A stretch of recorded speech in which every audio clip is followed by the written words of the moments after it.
உலகளாவிய பேகுருஸ் நேயர்களுக்கு வணக்கம். நம்முடன் இன்று இணைந்திருப்பவர் 30 ஆண்டுகளுக்கும் மேலாக ஊடகத்துறையில் மனதில் தோன்றும் எண்ணங்களை தவறாமல், தயங்காமல், பயப்படாமல் தெளிவாக எடுத்துரைப்பதில் வல்லவர்னு சொல்லலாம்.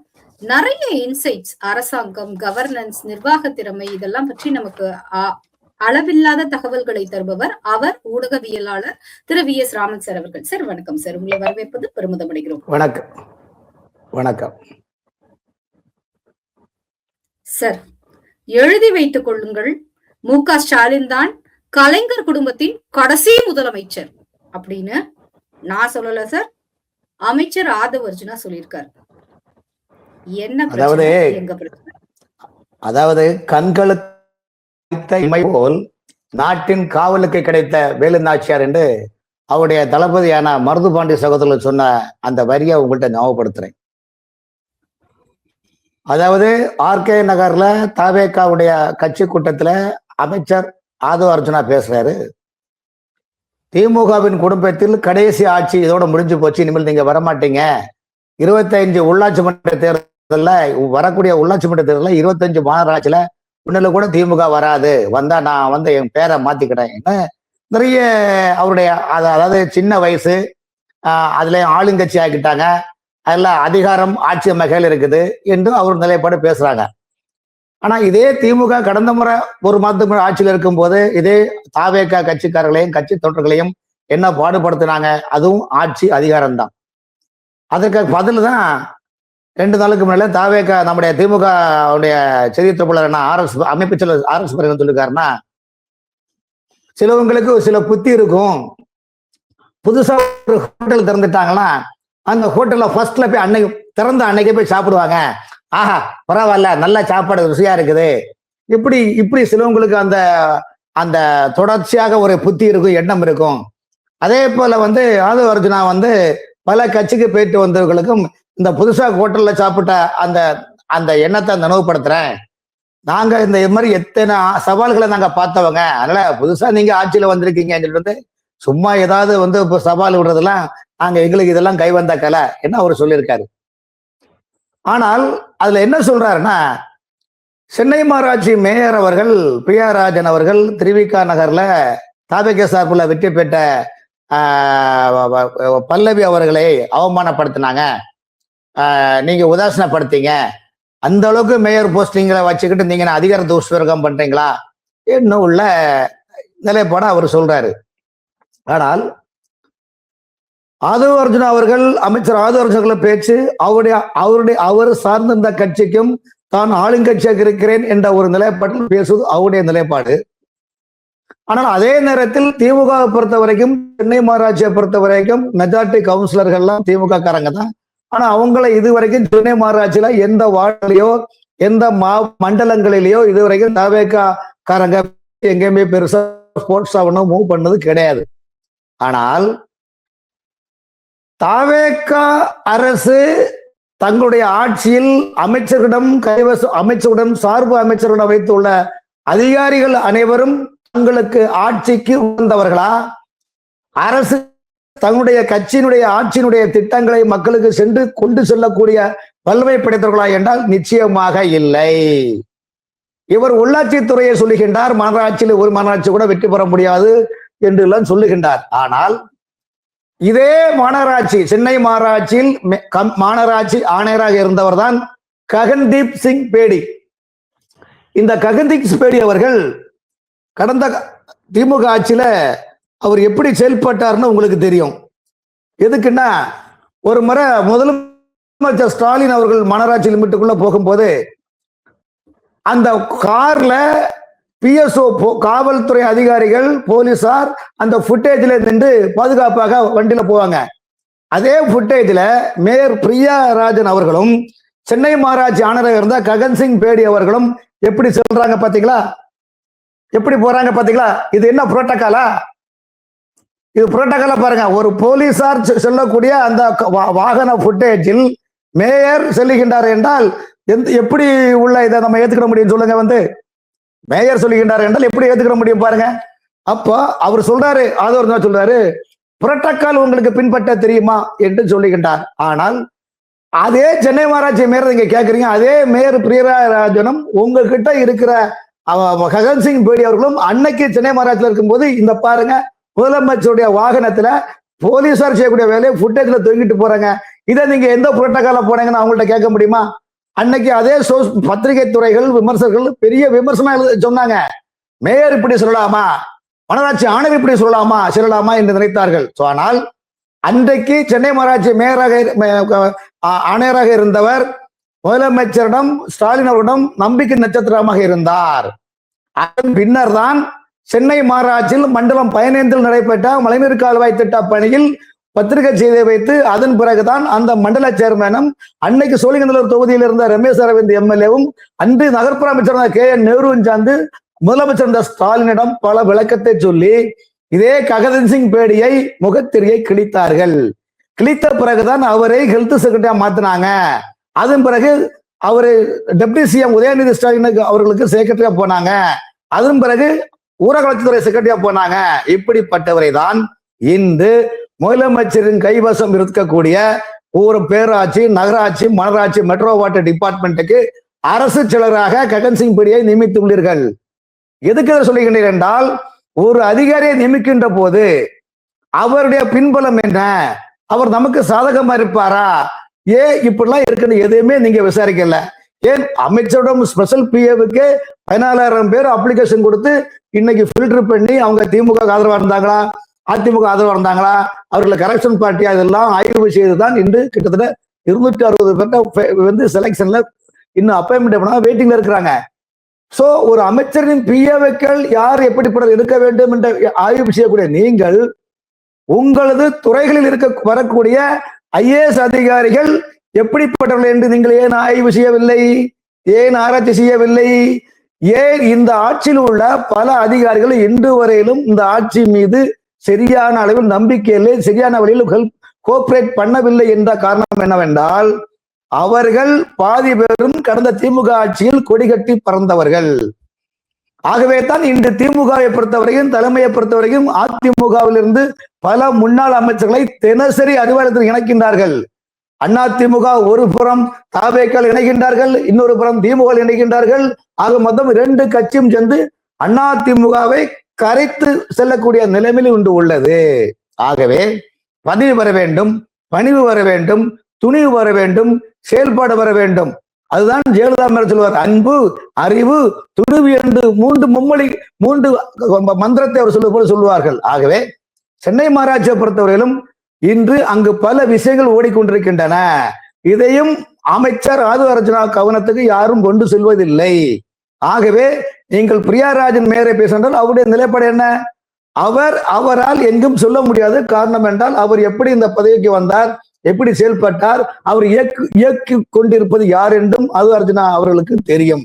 ஆகவே இந்த மேடை பேச்சு எல்லாம் இருக்கும். ஆனா அதுக்கு உங்களுக்கு RS அவர்களும் சரியான பதில் கூறியுள்ளார்கள். ஆகவே ஆதுவரஞ்சனா அவர்கள் இந்த தாவேக ஆட்சியிலும் சரி, கட்சியிலும் சரி, 2ஆம் கட்ட ஒரு தலைவராக எப்படி கலைஞருக்கு ஒரு முரசொலி மாறணும், எப்படி ஜெயலலிதாவுக்கு ஒரு சசிகலாவோ, எப்படி ஸ்டாலினுக்கு ஒரு முரசொலி சபரீசனோ, அதே போல் ஜோசப் விஜய் அவர்களுக்கு அடுத்தபடியாக ஆதுவரஞ்சனா தான் செயல்படுகின்றார் என்பது எல்லாருக்கும் தெரியும்.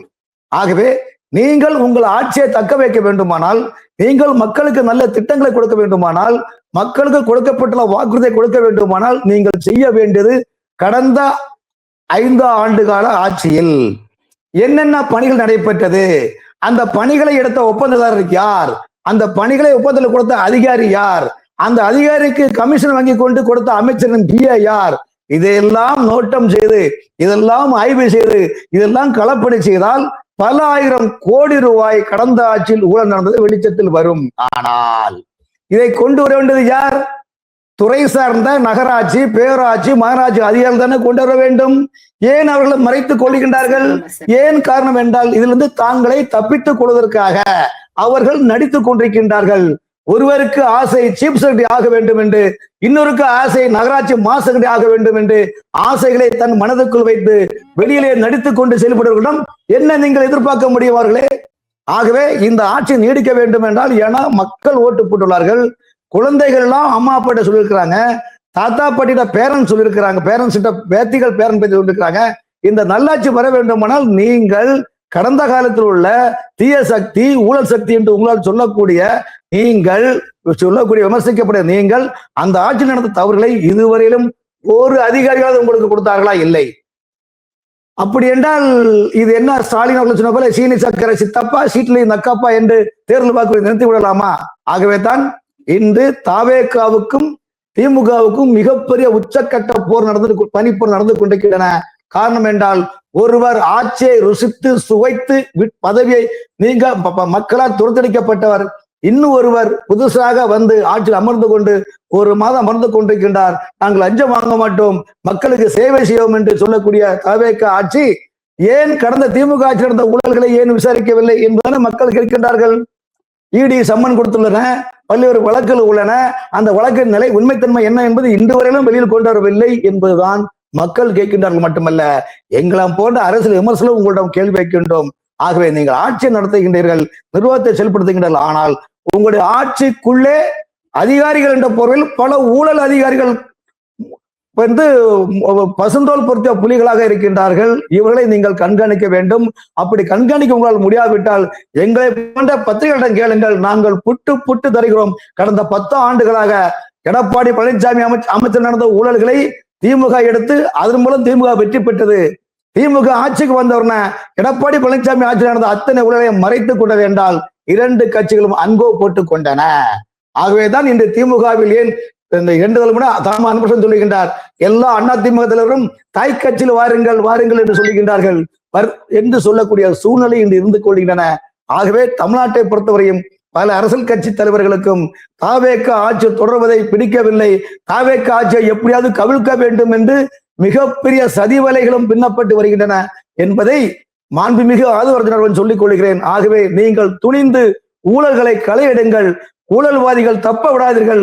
இதுவேதான் நீங்கள் மக்களுக்கு செய்யக்கூடிய ஒரு உன்னத தொலைநோக்கு பார்வை என்பதை நான் தெரிவித்துக் கொள்கிறேன். தமிழக அந்த சினாரியோ, அரசியல் சினாரியோல ஒரு திடீர்னு பூமராங் மாதிரி பாஜகவின் முன்னாள் மாநில தலைவர் அண்ணாமலை அவருடைய ரெசிக்னேஷன் இருந்தது. தொடர்ந்து அவர் ஒரு இயக்கத்தை பற்றியும் பேசியிருக்கிறார். இது ஒரு புறம் இருக்க, டெல்லியிலிருந்து உள்துறை அமைச்சர் அமித்ஷா அவர்கள் ஒரு மைய குழு கூடி ஒரு கூட்டம் போட்டிருக்காங்க. உங்களுக்கு ஏதாவது விஷயம் தெரியுமா சார்? மையக்குழு போடுவதற்கு இந்தியாவில் பல மாநிலங்களில் பாஜக ஆளாத பல மாநிலங்களில் அந்தந்த மாநிலத்தினுடைய பேரன்பாடு நிர்வாகிகளை அழைத்து டெல்லியில மீட்டிங் போடுவது சகஜம். அதே போல்தான் தமிழகத்தில் இன்று பாஜகவுடைய பல தலைவர்களை அழைத்து உள்துறை அமைச்சர் அமித்ஷா அவர்கள் பல்வேறு கருத்துக்களை எடுத்துரைத்துள்ளார். அந்த எடுத்துரைப்பில் என்ன சொல்கிறீர்கள் என்றால், தாவேகாவை எதிர்க்குங்கள், திமுகவை எதிர்க்குங்கள், தவறுகளை சுட்டிக்காட்டுங்கள், மக்களுக்காக உழையுங்கள், கட்சியை வளர்த்துக் கொள்ளுங்கள் சொல்றாங்க. அமித்ஷா அவர்கள் தேசத்தின் நலன் கருதி, எதிர்கால இந்தியாவுடைய மக்களுடைய நலன் கருதி கண்ணின் இமை காப்பது போல் இந்தியாவினுடைய மக்களை அல்லும் பகலும் அயராது காத்து கொண்டிருக்கிறார் என்பதை ஒரே ஒரு உதாரணம். 25 ஆண்டு காலமாக மேற்கு வங்கத்தில் இந்துக்கள் வாழ முடியாத ஒரு சூழ்நிலையை, இந்துக்கள் வாழ முடியும், எல்லா மக்களும் மேற்கு வங்கத்தில் வாழ முடியும் என்ற நிலைப்பாட்டை கொண்டு வந்தவர் தான் உள்துறை அமைச்சர் அமித்ஷா அவர்கள். பதவியிலிருந்து நீங்க மாட்டேன் என்று அடம் பிடித்த மம்தா பானர்ஜி அவர்களுக்கு அவர் கட்சியில் இருக்கக்கூடிய 70 எம்எல்ஏக்களில் இன்று கிட்டத்தட்ட 90% எம்எல்ஏக்கள் பாஜக இணைந்து உள்ளார்கள். எதுக்கு சொல்றேன்னா, எப்படி வில்லுக்கு விஜயன் இலக்குக்கு அர்ஜுனன் என்பது போல் உள்ளதோ, அதே போல தேசத்தின் ஒற்றுமைக்கும் கட்டமைப்புக்கும் அமித்ஷா எக்கு கோட்டையாக ஒரு சர்தார் வல்லபாய் பட்டேல் போல் செயல்படுகின்றார். ஆனால் எல்லா இடத்திலும் அந்த கட்டமைப்பு உருவாகின்றது. தமிழகத்தில் உள்ள பாஜக ஏன் வளராமல் செல்கின்றது என்றால், இங்கு தமிழகத்தினுடைய திராவிட சிந்தனையை உள்ள கட்டமைப்பை இதுவரையிலும் எந்த தலைவர்களுமே உடைக்கவில்லை. அந்த உடைத்த பெருமை அண்ணாமலை மட்டும்தான் உடைத்தார். அவர் மட்டும்தான் திராவிட முன்னேற்ற கழகத்தில் நடந்த ஆட்சிகளில் நடந்த ஊழல்களை அக்கு வேற ஆணி வேற பிரித்து ஆளுநரம் கொடுத்து பேஸ் 1 பேஸ் 2 என்ற நிலைப்பாடு உருவாக்குகின்ற போதுதான் அதிமுகவும் திமுகவும் ஒருங்கிணைந்து ஒரு கூட்டணி வச்சாங்க. என்ன வச்சாங்க? அண்ணாமலை தூக்கணும். சரி, தூக்கியாச்சு, ரைட், ஓகே. 12% இருந்த ஓட்டு இன்னைக்கு 3% ஆக்கியாச்சு, ஓகே. டெல்லியில என்ன சொல்றாங்கன்னா, எனக்கு டெல்லியில இருந்த தகவல் என்னன்னா, தமிழ்நாட்டில் உள்ள இன்னைக்கு பிஜேபியில் இருக்கிற பல தலைவர்களை எல்லாம் சதுப்பு நில முதலை போன்றவர்கள் இவர்களை மாற்ற முடியாது, ஒன்றும் செய்ய முடியாது. அவர்களுடைய சண்டை போட்டு, அவர்களுடைய முக்காடு போட்டு, அவங்களுடைய பிரச்சனை பண்ணி அவங்களா போனா ஓகே, நம்மளா யாரையும் கலப்ப வேண்டாம் என்ற நிலைப்பாட்டில் டெல்லி பிஜேபி நினைத்துள்ளது. காரணம் என்றால், இங்கு தலைவர் பதவி எனக்கு உனக்கு என்று போட்டியிடுகின்றார்களே தவிர்த்து தமிழ்நாட்டுடைய வளர்ச்சிக்கும், தமிழகத்துடைய சித்தாந்தத்துக்கும், தமிழகத்துடைய ஆன்மீக சிந்தனைக்கும், இந்த தமிழ்நாட்டில் ஆரம்ப காலத்தில் உழைத்து ஓடாய் சென்ற பல இந்துத்துவ தலைவர்கள் இன்று முகவரி இல்லாமல் இருக்கின்றார்கள். அதனால்தான் இந்து முன்னணி இயக்கத்தை ஆரம்பித்ததில் ஒருவரான திருப்பூர் மாவட்டத்தைச் சேர்ந்த எஸ்.வி. ஸ்ரீதர் அவர்கள் என்ன சொல்லுகிறார் என்றால், நீங்கள் எல்லாம் என்று வந்தீர்கள், நாங்கள் இந்து மதத்துக்காக உழைக்கணும், உங்களிடம் தரச்சான்றிதழ் வாங்க வேண்டுமா? எனக்கு முதல் முறையாக நான் தான் PSO வாங்கினேன் என்று ராமகோபால் அவருடன் சேர்ந்து களப்பணியாற்றிய எஸ்.வி. ஸ்ரீதர் மேற்கோள் காட்டுகின்றார். அர்ஜுன் சம்பத் அவர்கள் மேற்கோள் காட்டுகின்றார். ராம ரவிக்குமார் சொல்லுகின்றார், என் தந்தையார் ஏஆர் வேலுப்பிள்ளை கூட இந்து முன்னணியுடைய பவுண்டர்களில் ஒருவர் தான். ஆனால் நாங்கள் எங்கேயுமே எங்களை அதை கொடுங்க இதை கொடுங்க கேட்கவில்லை. ஆனால் மாறாக இப்ப கடந்த 6-7 ஆண்டு காலமாக பாஜகவிற்குள் தமிழ்நாட்டில் கோஷ்டி பூசல் உச்சத்தில் வர வேண்டிய காரணம் என்னவென்றால், எல்லோரும் பதவி வெறி, பணவெறி, பதவி சுகம், இந்த மூன்றிலும் ஐக்கியமானால் எப்படி கட்சி வளரும் சொல்லுங்க? இதுவரையிலும் தமிழ்நாட்டில் என்ன நடக்கின்றது? இப்ப டெல்லியில உள்துறை அமைச்சர் சொல்லிக்கின்றார், தாவேக அரசு செய்யக்கூடிய தவறுகளை சுட்டி காட்டுங்கன்னா இவங்களுக்கு என்ன தெரியும் சொல்லுங்க? அரசு இப்ப நான் பேசக்கூடியதில், நான் எனக்கு தெரிந்த விஷயத்தில் ஒரு பங்கு கூட தமிழ்நாட்டில் இருக்கக்கூடிய பிஜேபி தலைவர்களுக்கு யாருக்கும் தெரியாது. காரணம் என்றால் அவர்கள் அதை பற்றி ஆராய்ச்சி பண்ணுறதுக்கு அவசியம் இல்லாத ஒரு நிலைப்பாடு இருக்கிறார்கள். ஆனால் அத்தகைய சூழ்நிலையில் அண்ணாமலை அவர்கள் அறிந்து தெரிந்து புரிந்துதான் ஒவ்வொரு ஸ்டேட்மெண்ட்டை கேட்கும் போதுதான் திராவிட இயக்கம் கலகலத்து நின்று போனது. இத்தகைய சூழ்நிலையில் தமிழ்நாட்டினுடைய பல்வேறு நலன்களை வலுப்படுத்தி அண்ணாமலை டெல்லி சொல்றார், அவங்க கேட்கல. ஆகவே அவர் கட்டமைப்போடு ஒரு பள்ளிக்கூடத்தில் படிக்கின்ற போது அந்த மாணவன் எப்படி அந்த படிப்புக்கு தகுந்த மாதிரி கட்டமைப்பு உருவாக்கி கொள்கின்றானோ, ஒரு engineer, electronic engineer, civil engineer, mechanic engineer, biomedical engineer போன்ற இந்த மாதிரி படிப்புகள் படிக்கின்ற போது அந்த படித்து துறை சார்ந்த இளைஞன் அடுத்த கட்டத்தை நோக்கி எப்படி வேலைக்கு செல்கின்றானோ, அதே போல் ஒருவர் பொது வாழ்க்கையில் வருகின்றார்கள் என்றால் அவர்கள் கட்டமைப்போடு இருந்தால்தான் அவன் திட்டத்தை மக்களிடம் கொண்டு செல்ல முடியும், தன் குடும்பமும் நலமும் வளமும் பெறும் என்ற தொலைநோக்கு சிந்தனை தான் அண்ணாமலை கட்டமைப்பை உருவாக்கி, இதுதான் அரசியல், இதுதான் பாலிடிக்ஸ் என்ற உள்கட்டமைப்பை உருவாக்குவதற்காக அவர் இயக்கமான ஒரு நிலைப்பாடு உருவாக்கி இதன் மூலம் உறுப்பினர் சேருங்கள் என்று அரசியல் கட்சி எதிர்காலத்தை ஆரம்பிக்கிறதுக்கான தயார் நிலையில் தன்னை தயார்படுத்திக் கொண்டும் தன் சார்ந்த மக்களையும் தன் சார்ந்த தொண்டர்களையும் தனக்காக வந்த நிர்வாகிகளையும் ஒரு ஒருங்கிணைத்து செல்கின்றார். இதனால்தான் இவர்கள் தமிழ்நாட்டில் உள்ள பல தலைவர்கள் எதுவுமே தெரியாம, மூடும் தெரியாது கொண்டேன்னு தெரியாம மாறி மாறி மாறி மாறி குழப்பிக்கிட்டு இருக்கிறாங்க என்ற நிலைப்பாடும் உள்ளது.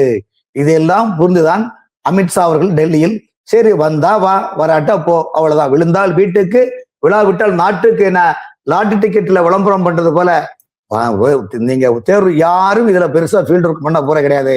எல்லாரும் போர்டு சேர்மன் கிடைக்குமா, எல்லாரும் மந்திரி ஆகணுமா, எல்லாரும் எம்எல்ஏ ஆகணும், எல்லாரும் டெல்லியில போய் ஊழல் கும்பிட போடணும்னு நினைக்கிறாங்க. ஆனா அதே நேரத்துல டெல்லியில் உள்ள தலைவர்கள் யாருமே தமிழ்நாட்டுடைய உள்ள என்ன இருக்குது, எந்த என்னென்ன பிரச்சனை, யாரு இந்த இயக்கத்துக்கு அதிகமா உழைக்கிறாங்க என்பதை ஒன்றும் அவங்க கண்டுபிடிக்கல. ஆகவே விரைவில் தமிழகத்தில் பாஜகவுக்கு புதிய ரத்தம் பாய்ச்சக்கூடிய புதிய தலைவரையும் போட உள்ளார் என்பதும் குறிப்பிடத்தக்கது. யாரும் எதிர்பார்க்காத அளவில் இப்போது அங்கவே பதவி எனக்கு தான் உனக்கு தான் சொல்லிக்கிற போட்டியாளர்களை அப்புறப்படுத்தி புதிய ரத்தம் பாய்ச்சக்கூடிய ஒருவரையும் பாஜகவிற்கு தமிழ்நாட்டின் புது தலைவராக போட உள்ளதாகவும் தகவல் என்பதை உங்களிடம் தெரிவித்துக் கொள்கிறேன்.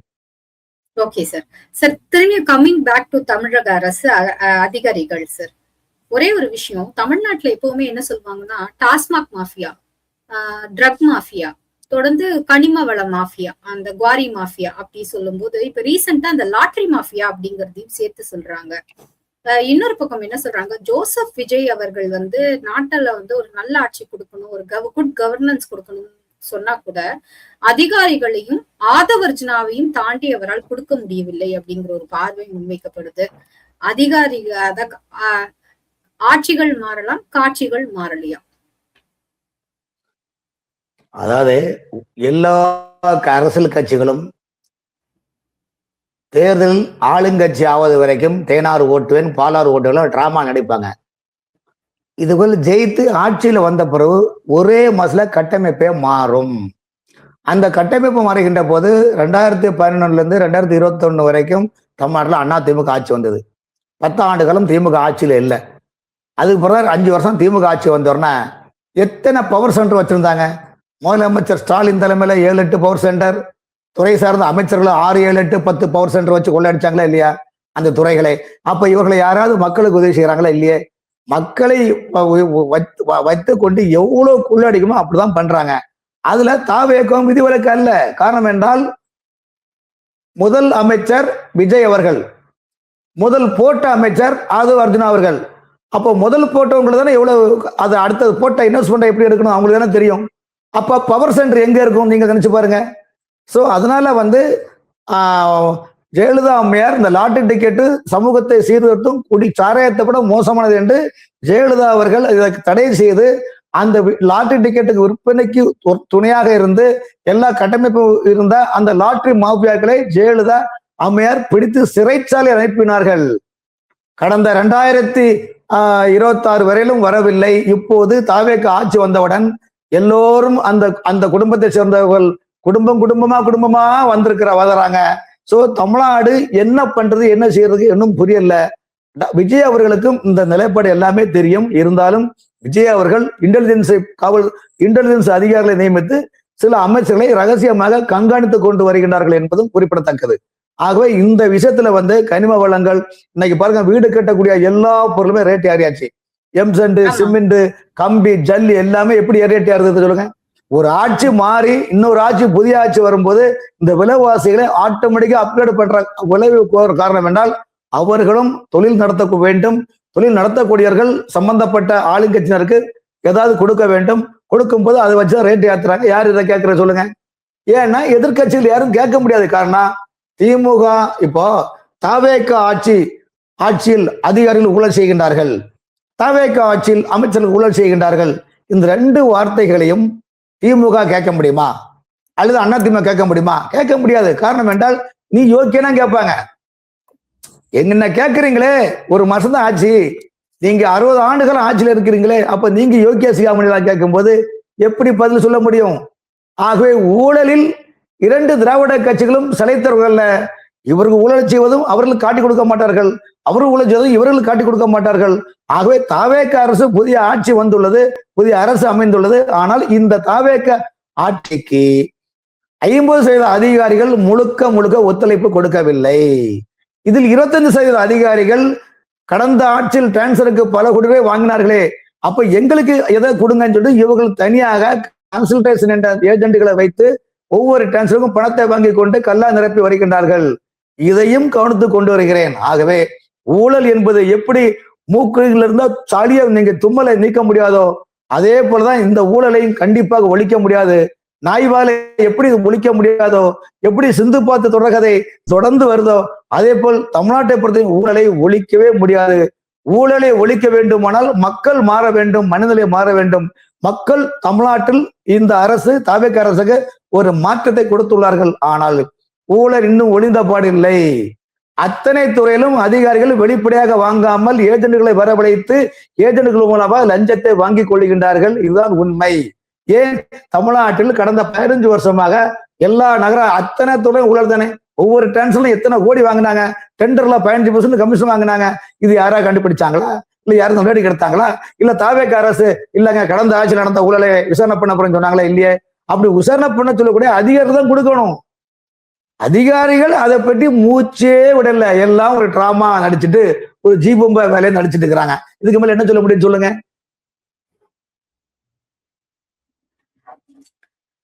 சார், நம்ம பேசணும் பாஜகவுடைய மையக்குழு கூட்டம். இன்னொரு பக்கம் அண்ணாமலை ஒரு மக்கள் இயக்கம்னு சொல்லியிருக்காரு. இதுல ட்ரெயின் பண்ணி அவங்கள மக்களோட களத்துல அவங்க வருவாங்க, ட்ரெயின்ட் ஆகி வருவாங்க, ஒரு பொலிட்டீஷியனா வருவாங்க. சோ இந்த மக்கள் இயக்கம் அப்படிங்கிறது நாளைக்கு ஒரு கட்சியாக உருவெடுக்குமா? இதுல மக்கள் இயக்கத்துல ட்ரெயின் ஆனவங்க எல்லாம் களத்துல போட்டி போடுவாங்களா? இதை நீங்க எப்படி பாக்குறீங்க? நிறைய பாஜகவினர் அதுல இருந்து வெளியேறி இந்த இயக்கத்துல ஜாயின் பண்ணிருக்கிறதா நினைக்கிறாங்க. இன்னும் சில பேர் ரொம்ப குழப்பமா தமிழ்நாட்டுக்குன்னா அண்ணாமலை, சென்ட்ரலுக்குன்னா மோடின்னு சொல்லி சொல்றாங்க. இதை நீங்க எப்படி பாக்குறீங்க? இந்த குழப்பத்தை எப்படி பாக்குறீங்க? தமிழகத்தினுடைய வளர்ச்சிக்கும் தமிழ்நாட்டினுடைய கட்டமைப்பும் திராவிடம் என்ற சித்தாந்தத்தை ஒழித்து தேசியம் என்ற சித்தாந்தத்தை இங்க வர வேண்டுமானால் அண்ணாமலை பெட்டர். ஆகவேதான் நீங்கள் கடைசியா சொன்னீங்க, தேசத்தில் பாஜக அரசும் தமிழகத்தில் அதிமுக அண்ணாமலையும் இருந்தால் தமிழகம் வளம் பெறும் என்று சொல்றேன். ஏன் அதை சொல்றேன்னா, அண்ணாமலை ஆரம்பிக்கக்கூடிய இயக்கத்தில் பல ஓய்வு பெற்ற IPS அதிகாரிகள், IAS அதிகாரிகள், மாற்றுக் கட்சியிலிருந்து மிகப்பெரிய அறிவார்ந்த ஞானிகள், அறிவார்ந்த அறிஞர்கள், கவிஞர்கள், இலக்கியவாதிகள், பொருளாதார நிபுணர்கள், பல ஓய்வு பெற்ற DRO, இந்த மாதிரி பல அதிகாரிகளும் இப்போ அண்ணாமலை கூட சேர்ந்து சங்கமிக்கக்கூடிய நிலைப்பாடு உள்ளது. ஆகவே இங்கு வரக்கூடியவர்கள் எப்படி ஒரு குழந்தை பெற வேண்டுமானால் 10 மாதம் எப்படி பூமியை விட தாய் அமைதியாக அந்த குழந்தையை 10 மாதம் எப்படி பெற்றெடுக்கின்றாலோ அதே போல்தான் அமைதியும் அன்பும் நிலைநாட்டி கண்டேன், அதாவது வெந்த பொருளை சாப்பிட வேண்டும், வேகாத பொருளை தூக்கி கடாச வேண்டும் என்று இல்லாமல் எப்படி பயணிக்க வேண்டும், எப்படி தமிழ்நாட்டின் வளர்ச்சியை கொண்டு செல்ல வேண்டும் என்று அண்ணாமலை அவருடைய ஒவ்வொரு திட்டத்துக்கும் அவரை நம்பி வரக்கூடியவர்கள் அந்த திட்டத்தோடு பயணிப்பார்கள். அப்படி பயணிக்கின்ற போது இன்று காரணம் எதுக்கு சொல்கிறேன் என்றால், திமுகவுடைய ஆட்சியில் நடந்த ஒவ்வொரு ஊழல்களையும் டேட்டா புள்ளி விவரங்களை சொல்லும் போது திமுக தடுமாறியது. ஆனால் தாவேக அரசு செய்யக்கூடிய தவறுகளை அண்ணாமலையால் மட்டும்தான் கேட்க முடியும். அப்படி டேட்டா போட வச்சு கேட்கின்ற போது தாவேக அரசு மிகப்பெரிய தடுமாற்றத்தை சந்திக்கும். காரணம் என்றால், அங்கு இப்ப ஏற்கனவே சொன்னீங்க, புசி ஆனந்த் ஒரு டீமு, ஆதூரஜன ஒரு டீம், இந்த மாதிரி இருக்கிறாங்க. அப்ப இந்த மாதிரி டீமா இருக்கும்போது அப்போ முதலமைச்சர் இதுக்கு கண்ட்ரோல் பண்ண முடியாது, பதிலும் சொல்ல முடியாது. அதனாலதான் முதலமைச்சர் விஜய் அவர்கள் காமனா சொன்னாங்க, யாரும் தங்களுடைய சமுதாயத்தை சேர்ந்தவர்களை வைத்தோ அல்லது தன்னுடைய சமுதாய சங்க தலைவர்களை வச்சோ அரசுல செய்யாதீர்கள், சமூக நிகழ்ச்சிகள், ஜாதி சங்க நிகழ்ச்சிகள் செல்லாதீர்கள், அரசு நிகழ்ச்சியில் செல்லுங்கள், மக்களுக்காக உழையுங்கள், மக்களுக்கான திட்டங்களை கொண்டு செல்லுங்கள், அதுதான் உங்களுக்கு இலக்காக இருக்க வேண்டும். தவிர்த்து உங்களுடைய சொந்த காரியங்களையும் சொந்த சுதந்திரனுக்காகவும் நீங்கள் அரசியல் ஆளுங்கட்சியை பயன்படுத்த வேண்டாம் என்று விஜய் அமைச்சரிடம் சுற்றறிக்கை கொடுத்துள்ளார். ஆகவே தான் இன்று தாவேக ஆட்சியில் விஜய் அவர்கள் சில அமைச்சர்களை ரகசியமாக கண்காணித்துக் கொண்டிருக்கிறார்கள். சிலரது வாட்ஸ்அப் பேச்சை கூட டேப் செய்யக்கூடிய நிலைப்பாடு இருக்கின்றது என்று எனக்கு தெரிய வருகின்றது. ஆகவே இந்த ஆட்சி தொடர வேண்டுமானால் இந்த மாதிரி சில விஷயங்கள் தொடர வேண்டும். அண்ணாமலை அவர்கள் நிச்சயமாக தமிழ்நாட்டில் ஒரு பெரிய மாற்றத்தை கொண்டு வருவார். இன்னும் 30 ஆண்டு காலம் தமிழ்நாட்டில் அரசியல் பயணத்திற்கு விஜய், அண்ணாமலை, உதயநிதி ஸ்டாலின் என்ற 3 தலைவர்களை வைத்துதான் தமிழ்நாட்டினுடைய அரசியல் பயணம் ஜேர்னியாக போகின்றது. அந்த ஜேர்னியான பயணத்தில் அண்ணாமலை ஒரு தனித்துவமாக இருப்பார். ஆனால் அதே நேரத்தில் பாஜகவுக்கு அவர் ஒருபோதும் எதிர்ப்பான ஒரு நிலைப்பாடு செயல்பட மாட்டார். தமிழகத்தினுடைய வளர்ச்சிக்காகவும் தமிழக மக்களுடைய நலனுக்காகவும் அவர் என்றுமே துணை இருப்பார். காரணம் என்றால், இன்றைய இளம் தலைமுறைகள் ஒரு மாற்றத்தை எதிர்பார்க்கிறார்கள். அந்த மாற்றத்தை தமிழ்நாட்டு மக்கள், இளைஞர்கள் தாவேக என்ற புதிய ஆட்சியை கொண்டு வர வைத்துள்ளார்கள். இதே மக்கள் தான் விரைவில் அண்ணாமலை அவர்களை இதே ஒரு அரியாசனத்தில் வைக்கிறதுக்கு வாய்ப்பு உள்ளது. அந்த அரியாசனத்தில் வைக்க வேண்டுமானால் மக்களுடைய சிறந்த சிந்தனைகளையும் மக்களுடைய வாழ்க்கை நெறிமுறைகளையும் மக்களுக்கான தேவையான வேலைவாய்ப்பு, கல்வி, மருத்துவத்தை அண்ணாமலையை மாடல் ரோல் கொடுத்து செயல்பட்டு இதை நான் செய்வேன் என்று சொன்னால் நிச்சயமாக தமிழகத்தில் ஒரு மாற்றம் வரும் என்பது என்னுடைய நம்பிக்கை.